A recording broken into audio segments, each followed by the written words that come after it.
ദേവി അജിത്ത്. ദേവി അജിത്തിൻ്റെ ഭർത്താവാണ് അജിത്ത്. അദ്ദേഹം ഒരു സിനിമ പ്രൊഡ്യൂസറാണ്. അദ്ദേഹം ഒരു സിനിമ ഇപ്പോൾ അവസാനമായിട്ടുള്ളൊരു സിനിമ എടുത്തു, ദി കാർ എന്ന് പറഞ്ഞിട്ട്. ജയറാമണയിലെ നായകൻ, രാജസേനാണ് സംവിധാനം ചെയ്തത്. ആ സിനിമ എടുക്കാൻ പോണതിന് മുമ്പ് തന്നെ ഈ സിനിമയെ കുറിച്ച് എങ്ങനെ ഒരു ഇത് വിജയിക്കുമെന്ന് അറിയാനായിട്ട് അന്നത്തെ കാലത്തെ ഏറ്റവും വലിയ ജ്യോതിഷൻ്റെ അടുത്ത് ചെന്നു. ഒരു കാറിൻ്റെ കഥയാണ്, ചുവന്ന കാറിൻ്റെ.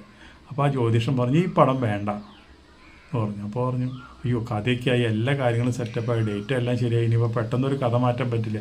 പറഞ്ഞു ഈ പടം എടുത്തു കഴിഞ്ഞാൽ എന്തെങ്കിലുമൊക്കെ ചെറിയ അപകടങ്ങൾ കാണാൻ സാധിക്കുന്നുണ്ടെന്ന് പറഞ്ഞു. പിന്നെ ഇതൊന്നും മൈൻഡ് ചെയ്തില്ല. പടം വിജയിക്കുകയോ ഇല്ലേ, പടം വിജയിക്കേണ്ട കാര്യം സംശയമാണെന്ന് പറഞ്ഞു. എന്നിരുന്നാലും എല്ലാ പറഞ്ഞതൊക്കെ എടുത്ത് തള്ളിക്കളഞ്ഞ് ആ പടം ഷൂട്ടിങ് തുടങ്ങി. ഷൂട്ടിങ്ങിൻ്റെ ഇടയിൽ കുറേ പ്രശ്നങ്ങളൊക്കെ ഉണ്ടായി. കാറിൻ്റെ കാര്യത്തിൽ പറഞ്ഞ് കുറേ പ്രശ്നങ്ങളൊക്കെ ഉണ്ടായി. അത് കഴിഞ്ഞ് ഷൂട്ടിങ്ങൊക്കെ കഴിഞ്ഞു. ആ ഷൂട്ടിങ് കഴിഞ്ഞ കാറിൽ തന്നെ ഇവർ പെട്ടെന്ന് തന്നെ പടം റിലീസിൻ്റെ ഡേറ്റ് കിട്ടി നേരിട്ട് ചെന്നൈക്ക് പോയി അവിടുന്ന് പെട്ടിയൊക്കെ ശരിക്ക് അവിടുന്ന് അയച്ചു. അങ്ങനെ ഈ അജിത്ത് ഈ കാറിൽ, അതേ കാറിൽ തന്നെ, ആ പടത്തിൽ അഭിനയിച്ച കാറിൽ തന്നെ തിരിച്ചു വരിക. ആ കാറ് ആക്സിഡൻ്റായി, ആൾ മരിച്ചു. അതിനാണ് ദേവി അജിത്തിൻ്റെ ഭർത്താവ് അജിത്ത് മരിക്കുന്നത്. ശരിക്കും പറഞ്ഞപ്പോൾ ഒരു മകളാണുള്ളത്. ആ മകളെ കല്യാണം കഴിഞ്ഞു. ആ മകളിപ്പോൾ നന്ദന എന്ന പേര്, ഇപ്പോൾ ചെന്നൈയിലാണ് ഭർത്താവായിട്ട് ജീവിക്കുന്നത്. അതിനുശേഷം ഇവർ ഭയങ്കര സ്നേഹമാണ്.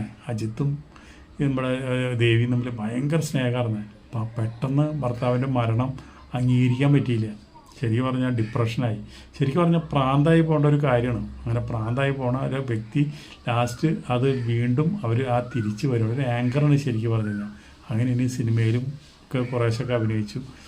അപ്പോൾ ഒരുപാട് ദുഃഖങ്ങൾ അനുഭവിച്ചുള്ള ഒരു സ്ത്രീയാണ് ഈ ദേവി അജിത്ത്. പലരും പലതും വിളിച്ച് പറയാനുണ്ട് ദേവി അജിത്തിനെ കുറിച്ചിട്ട്. എന്താ വെച്ചിട്ടുണ്ടെങ്കിൽ ഭർത്താവ് മരിച്ച വഴിക്ക് സിനിമയിൽ അഭിനയിക്കുന്നു, സീരിയലിൽ അഭിനയിക്കുന്നു, ചെറിച്ച് നടക്കണം. അപ്പോൾ എന്താ മരിച്ച വഴിക്ക് ഭർത്താവ് മരിച്ചവരൊക്കെ അപ്പം തന്നെ വെള്ള സാരി എടുത്തിട്ട് ആ ചെതയിൽ ചാടി മരിക്കണം. അതാണ് ഞാൻ ചോദിക്കുന്നത്. ഇവിടെ ജീവിച്ചിരിക്കുന്നവർക്ക് ജീവിക്കണ്ടേ, മരിക്കുന്നവർക്ക് മരിച്ചുകൊണ്ട് പോയാൽ മതി. ഭയങ്കര കടങ്ങൾ വന്നു, കണ്ടമാനം കാശ് കടം വന്നു. ആ കടമൊക്കെ പിന്നെ അതൊക്കെ മെയിൻറ്റെയിൻ ചെയ്ത് ഇവർ പോകുന്നു. അപ്പോൾ ഓരോ സ്ത്രീ അത് ഭയങ്കര ബോൾഡാണ് നമ്മുടെ രാജ്യത്ത്. പക്ഷെ ആ ഭർത്താവിൻ്റെ മരണശേഷം ആകെ ഡൗണായി. പിന്നെ ഇങ്ങനെയുള്ള കുറ്റപ്പെടുത്തലുകളും കാര്യങ്ങളൊക്കെ. പക്ഷേ അത് ഒരു ഇഷ്ടപ്പെടുന്ന ഒരു ഭർത്താവ് മരിക്കുമ്പോൾ ആ ഭാര്യയ്ക്ക് ഉണ്ടാകുന്ന വിഷമം, സങ്കടം അതിപ്പോഴും മാറിയിട്ടില്ല എന്ന് ഞാൻ പറയാൻ വെച്ചാൽ. അതേപോലെയുള്ള വിഷമം ദുഃഖം ഇപ്പോഴും അവിടെ നിൽക്കുന്നുണ്ട്. ഇപ്പോഴും മുഖത്ത് അന്ന് തൊട്ട് ഇന്ന് വരെ നമ്മൾ ഒരുപാട് ആങ്കർ ചെയ്യുന്നു, ഒരുപാട് സിനിമകളൊക്കെ കണ്ടുള്ളതാണ്. ആ ഒരു ദുഃഖഭാവം തന്നെയാണ് ഇപ്പോഴും ദേവി മുഖത്ത്. അപ്പോൾ അങ്ങനെ ഒരുപാട് കഷ്ടപ്പെട്ട് ഒരുപാട് ബുദ്ധിമുട്ടി ഒരു പ്രാന്താശുപത്രിയിൽ ചെന്ന് കിടക്കേണ്ട സ്ഥിതിയിൽ നിന്ന് രക്ഷപ്പെട്ടു വന്ന ഒരു സ്ത്രീയാണത്. അതിനെ നമുക്കൊരു ഗുഡ് സല്യൂട്ട് കൊടുക്കുക, അല്ലാണ്ട് ഇപ്പോൾ എന്താ ചെയ്യാലോ.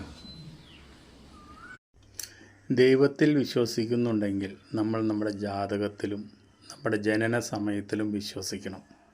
അതുപോലെ തന്നെയാണ് ദി കാർ എന്ന് പറഞ്ഞ സിനിമ എടുക്കാനായിട്ട് ദേവി അജിത്തിൻ്റെ ഭർത്താവ് ഇറങ്ങി പുറപ്പെട്ടപ്പോൾ പലരും വിലക്കി.